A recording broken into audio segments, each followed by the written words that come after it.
Assalamualaikum warahmatullahi wabarakatuh.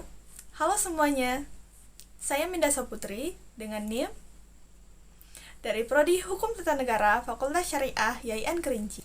Di sini, saya akan membahas tentang putusan Mahkamah Konstitusi nomor 35 tahun 2012 tentang hutan adat sebagai hutan negara dari tugas mata kuliah Hukum Adat yang diampu oleh Bapak Iqbal Katerino MH. Saya akan menjelaskan dua hal dari kesimpulan putusan Mahkamah Konstitusi nomor 35 tahun 2012 tentang hutan adat sebagai hutan negara. Yang pertama, bagaimana pemaknaan tentang hak ulayat, dan yang kedua, bagaimana pemaknaan tentang hak komunal dalam meletakkan masyarakat hukum adat sebagai subjek hukum.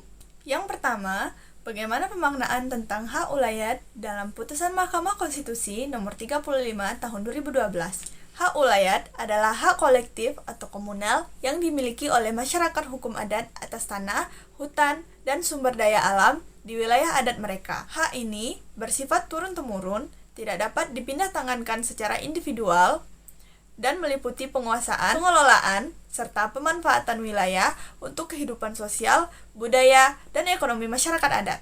Dasar pengakuannya, Mahkamah Konstitusi menafsirkan hak ulayat sebagai bagian dari hak asasi manusia yang dijamin Undang-Undang Dasar 1945 Pasal 188 Ayat 2 yang mengakui keberadaan masyarakat hukum adat serta hak-hak tradisionalnya.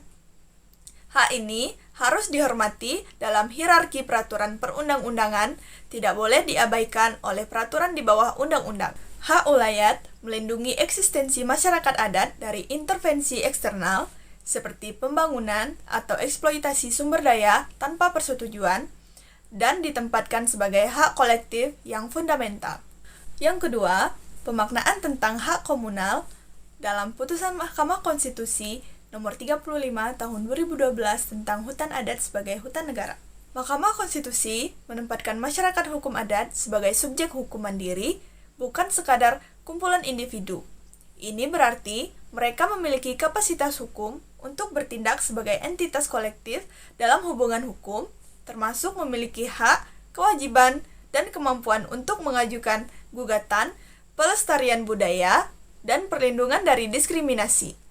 Mahkamah Konstitusi menekankan integrasi hak komunal ke dalam sistem hukum nasional, sehingga masyarakat adat dapat berpartisipasi dalam pembangunan tanpa kehilangan identitas.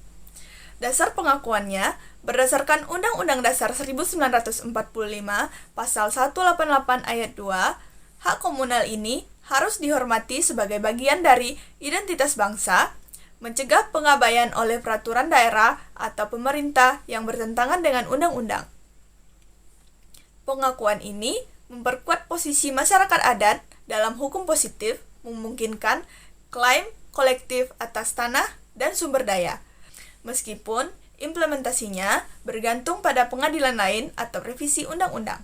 Hak komunal menjadi fondasi untuk mengakui masyarakat hukum adat sebagai subjek hukum. Hak ini mencakup pengelolaan wilayah adat secara otonom, pengambilan keputusan kolektif, atau mempertahankan hak-hak mereka di pengadilan.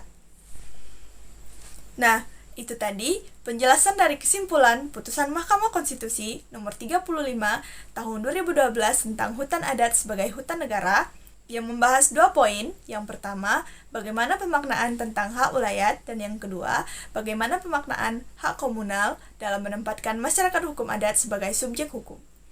Sekian penjelasan materi dari saya. Wassalamualaikum warahmatullahi wabarakatuh.